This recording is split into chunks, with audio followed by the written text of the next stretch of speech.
Okay, so we had a pretty decent year of films, right? Some of my favorites are The Batman, Top Gun Maverick, the new Scream, X, and I have yet to see Everything Everywhere All at Once while writing this video. However, today I've decided to have a look a bit into the future and have a look into some 2023 films I'm looking forward to. Some will be things you have most likely heard of, and others may be things you haven't heard of but are admittedly still quite popular. Anyways, these don't have to be in any particular order, and yeah, I'm just going to get straight into it.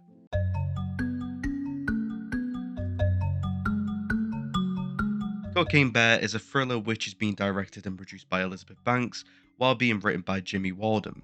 It'll star Kerry Russell, Oshia Jackson Jr., Eldon Ulrich, Jesse Tyler Ferguson, Christopher Hivju, Christian Covery, Brooklyn Prince, Mago Martindale, and Ray Yolota. It is overall inspired by a real life story of a black bear that took cocaine from a duffel bag in 1985. This is one of the last films from Liotta since they passed away in May 2020, and it'll be the first one of these films to be released after his death, unfortunately. This film will be released by Universal Pictures on February 24th. Honestly, this hasn't got much to go off yet from your item. It has a poster which is, well, what you would expect from this type of film, and well, the inspiration is an interesting case. Elizabeth Banks, as much as a lovely woman and actress she is, yeah, her directing career hasn't gone the best, but I'm still optimistic for this project. Warden has only had one writing credit so far, being the Babysitter sequel, which I haven't seen. I like the first, and while I've heard the sequel is very similar in tone and writing, which is the same type of tone I'm expecting from this film, so yeah, I have some trust in him. Anyways, let's move on.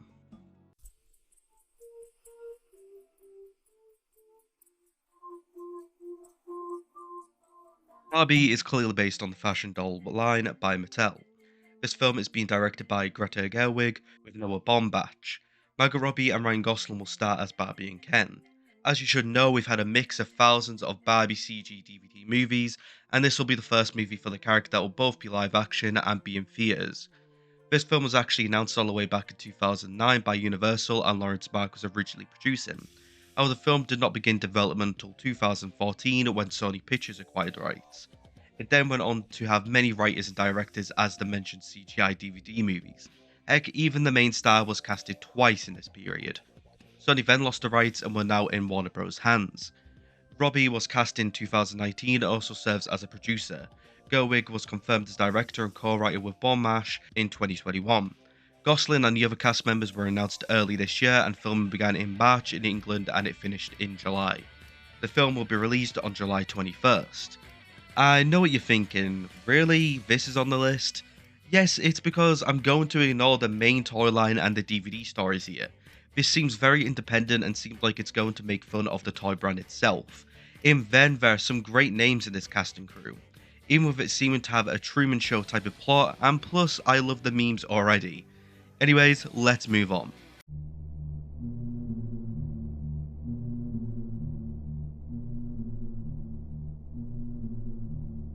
Oppenheimer is a historical drama being directed, written, and co-produced by Christopher Nolan based on the life of J. Robert Oppenheimer, the American theatrical physicist credited for being the father of the atomic bomb, for his role in the Manhattan Project in World War II. This is mostly adapted from the book American Physicists, The Triumph and Tragedy of J. Robert Oppenheimer by Kai Bird and Martin J. Sherwin. The film has a massive cast led by Cillian Murphy as Oppenheimer, with other cast members being Emily Blunt, Matt Damon, Robert Downey Jr., and Florence Pugh. The film is also scheduled to release on July 21st by Universal Pictures.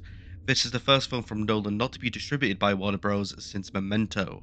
Honestly, this is such a deep story, has one of my favourite directors, and has a brilliant cast.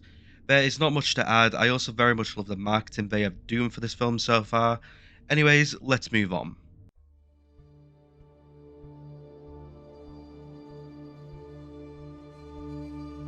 Dune 2 is a science fiction film directed by Denis Villeneuve, who's written the film with John Spates and Eric Roth. This is obviously a sequel to Dune from 2021, and will cover roughly the second half of the original book. Returning cast members are Timothée Chalamet, Rebecca Ferguson, Josh Brolin, Stellan Skarsgård, Dave Bautista, Stephen McKinley Henderson, Zendaya, Charlotte Rampling, and Javier Bardem. The new cast members are Florence Pugh, Austin Butler, Christopher Walken, and Leah Seydoux. Villeneuve was originally concerned about a sequel after the original was released theatrical and also through HBO Max. However, Warner Bros. Assured him that the sequel would go through if the film performed well on the streaming platform. The film would go on to be greenlit in October 2021. Filming began in July in Budapest. The film was released on November 17th. What can I say? Doom was one of my favourite films of last year. I wanted to see around 2 to 3 times in cinemas because it was that good. It still has a couple of problems, like the first 20 minutes can be a bit of a drag and Zendaya only being in it for 10 minutes or less. However, I would say this is just problems for it being an introduction. Anyways, I think this would become the modern Star Wars for this generation in my opinion, and I can't wait for part 2. Anyways, let's move on.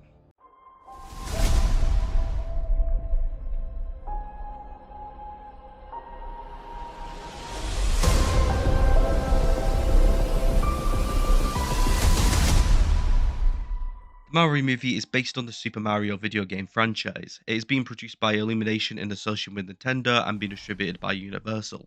This is the third feature film based on the character, the first being the anime film and the other being the live action film. This film is being directed by Aaron Hoffaert and Michael Jelnick, from the screenplay of Matthew Fogel. The film has a big cast featuring Chris Pratt, Anya Taylor-Joy, Charlie Day, Jack Black, Keegan-Michael Key, Seth Rogen, Fred Amundsen, Sebastian Maniscalco, Charles Martinet himself, and Kevin Michael Richardson. After the failure of the live-action film, Nintendo was reluctant to license any of their games to film companies. However, Mario creator Shigeru Miyamoto became interested in trying a new film, and Nintendo had a good relationship with Universal after bringing the Super Nintendo world to their resorts. He then met with Illumination founder Chris Meldry by 2016, and it was announced in January 2018 that the film was in production. The production would actually begin by 2020, and the rest is history. A teaser trailer released on October 6th this year, the film was released on April 7th. I feel I've gone through the same cycle as everyone else with this film. I hated this announcement since its Illumination. I hated the cast announcement since, well, they only went for A-listers instead of the current video game cast, which have led the video game franchise for years. And well, everything mostly changed once the film's poster and teaser released. I feel like they've really gone out of the park with the animation, where it allows its traditional video game style with some minor changes from Illumination, mostly with the texture, which is fine and makes sense. In them, most of the voices featured in the teaser were pretty great, especially from Black and Keegan. However, my only problem is still with Pratt as Mario. I can tell he has changed his voice a little bit. However, I was more expecting a strong Italian accent or a strong Brooklyn accent, not just Pratt's regular voice. It's fine for a character like Emmett in the Lego movies, but not with a character like Mario in my opinion. Anyways, let's move on.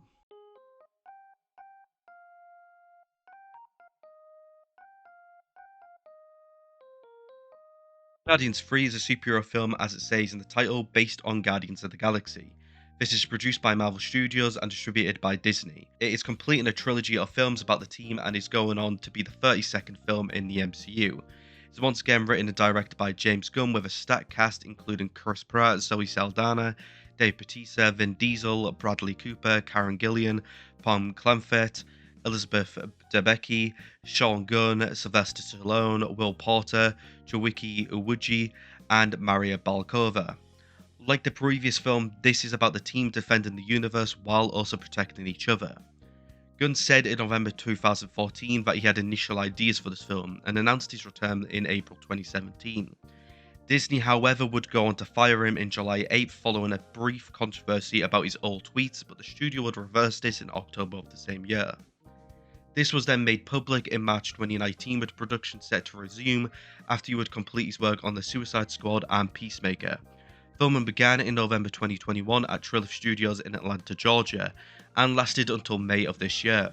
This will be released on May 5th and will be a part of Phase 5 of the MCU. This, in my personal opinion, is the film I'm most hyped for in the future of the MCU.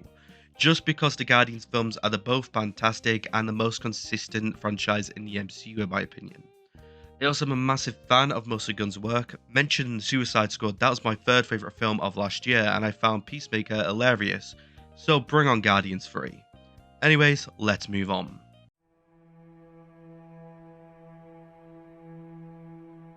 The untitled Scream sequel is a slasher film set to be released on March 31st. It will be directed by Matt Bantielli, Olpin, and Tyler Gillett, with James Vanderbilt and Guy Buski writing.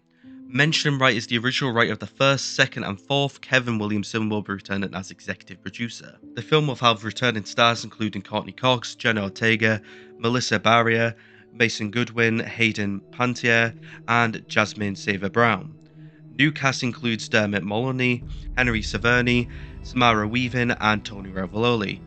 Neve Campbell was originally announced that she would not be returning as Sidney Prescott, making it the first not to do so. This was due to payment issues, which stirred a debate around Paramount. However, it seems it might have been resolved with the last I heard she is now actually going to be in the film as a small role. Then in number 7, she will have a bigger role. I know that last subject may have put people off of this film, and I can agree. I was worried when it was first announced. However, if something worked out, it should be okay to have Sydney have a smaller role with the type of character she is now. Anyways, I have been a massive fan of Scream since a young age. I love all films, but I can admit the first two are elite, the third was, well, meh, and the fourth almost got back to its good old age. But it was for sure the latest which managed to be just as good as the first. This makes me so happy to have these directors and writers return with a producer who wrote on my favourites from the original set of films. Anyways, that was me going through my highly anticipated films and what I'm most hyped for in 2023. Honestly, it's not all of them, but I felt the list was going to be stacked if I included all of them. So I'm thinking about maybe next week I might do some more, maybe not. It depends how I feel after editing this video, to be completely honest. I'll update you right now if it's going to be next week or not.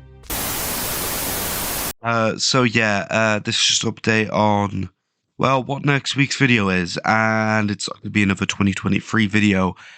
She-Hulk actually finished recently for me currently recording this audio, and yeah, next week's video is definitely going to be a She-Hulk cover-up review, however you want to label my videos these days. And yeah, that's all I really have to say. I might potentially look into more 2023 stuff. Maybe soon, maybe in the future, where I'm like, this is me mid 2023, and this is what I'm expecting for the rest of the year. But yeah, it's definitely something I want to cover a little bit more. Have a look into the future, it's quite fun. But yeah, definitely next week is She-Hulk, and yeah, I hope to see you then. But enjoy the rest of this video while it lasts. So yeah, there's a lot of films that I'm looking forward for in the next year. This was some of them. Again, I didn't put this in a particular order, so there might be other films in the second list that you never know. I might actually be looking forward for a little bit more, but I'm not going to say it now to just kind of tease it for you guys. And yeah, there's still actually a fair few amount of films in 2022 that are still needing to come out while I'm recording this, because this is being recorded like months before this video is actually out. And definitely with me wanting to watch everything everywhere all at once, it is the next thing I'm planning to watch on my list currently, but I'm not going to tell you what I'm watching now because it'll be a future video. So I'm being a bit weird here, but yeah, I'm making sure I've got stacked videos in front of me since I do have university as well. But yeah, let's bring on 2023, and I guess I'll see you next week if I cover more 2023 films or something completely different. You'll know more than me at the minute. So yeah, see you next week. Honestly, I can't think of anything to put in between the video and the outro here, since I'm covering multiple things. So I guess it's the first time you see in my room for this year for uni. Anyways, what else can I quickly just do? Let's pick up a book from... That was a pop figure dropping. So this is a long in-between video here. But let's read a random page from Volume 1 of Scott Pilgrim. Just a random page. It's too long. Too long. We'll go with this. Ramona, is this your head? Am I in your head? What are you doing here? Get out. What is this? Stop looking at me. And then this page, and I'm gonna cut. Bye.